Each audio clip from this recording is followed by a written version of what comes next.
WOTS. Woots.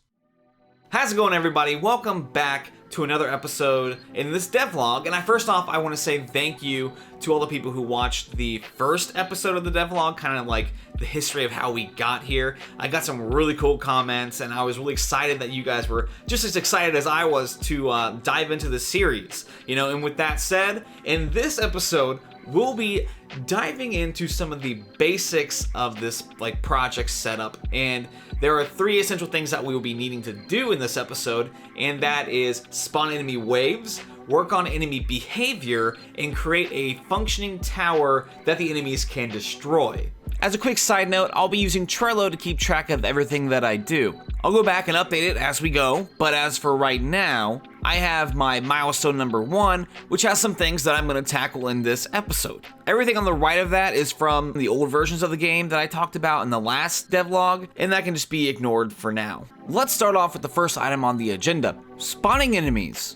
As someone who is fairly new to code, often what I do is look at other examples that are trying to do the same thing. In this instance, I referenced a video by Brackies where he taught how to spawn enemies in a tower defense game. I took that example and I applied it to this game. I want the enemies to be able to spawn from 4 different areas of the map, the top left and right, and the bottom left and right. So I began my coding. When I was messing with the code, I had this weird problem that they all spawned together and they didn't move, which actually led to some really cool effects, but ultimately, that's not what I wanted. But it looked so cool!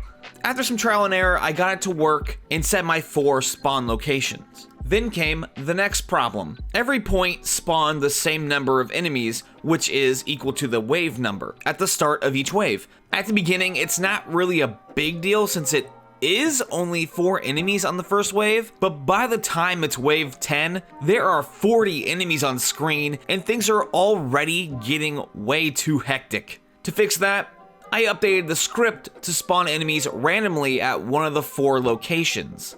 I feel like this would lead to an easier build up to the waves, and playtime would last much longer. To finish it off, I added in a short slow-mo effect for when the player defeats the last enemy in the wave.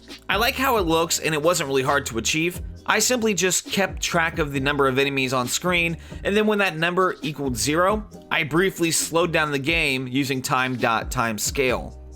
Now that spawning waves is covered, let's go on to enemy behavior. This little enemy that I'm using is a product of when the game was a platformer. He essentially is my Goomba for the game, and would move left to right, would turn when hitting a trigger, and then would explode when you would jump on top of him. I know there are other ways to go about this using raycasting, and I've actually never used raycasting before, so I just solved the problem the way that I knew I could. That's really the beauty of game development, is that there are tons of different ways to solve a single problem, and I solved it how I knew to solve it. How I had my old enemies set up didn't work well for this variation. Originally, I had their rigid bodies set up as kinematic, so they didn't use gravity. That was my first problem. Upon activating the gravity on their rigid bodies, they would drop from platform to platform like I wanted, but then they began to collide with each other and it was a whole big mess. Enemies were flying across the screen, or in some cases they were sumo wrestling. To solve this problem, I gave the ground triggers, and when the enemies would walk along it, I had it set them back to kinematic so they would not collide with the other rigid bodies. Lastly, I gave them simple animations for falling and bashing their head against the tower, and wrote a couple of lines of code that when they stepped into the attack range, they would attack the tower and the tower would take damage. I used an animation function so that the tower would only take damage when the head dipped down. Last order of business today, the tower. There are a couple of things I need to do with this tower. I need to give it a health value. I want to give it a health bar to visually show the player how long it has left, a visual cue that it's being damaged, and an effect when it is destroyed. To do this, I gave the tower 3 separate scripts. One for the health, one for the health bar, and one for the tower shaking when being attacked. Shortly after I graduated college, I worked on a project that used the health bar and the shaking scripts. So I loaded up that old project and implemented that coding into this game. Making the tower actually took the least amount of time because I already had that code written from a school project that I was working on. So I kind of just cheated and I kind of just took it and put it in my game. And I got the result. It was kind of like cheating, but I got the result I wanted. Going back to the Trello board quickly, I pretty much have everything done that I wanted to do for Milestone 1.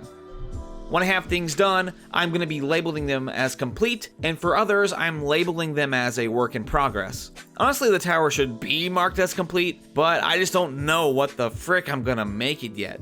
But we will be working on that together. As of right now, this is what our game looks like, and that is where I will stop today. Thank you for watching, everybody. I will see you on the next devlog.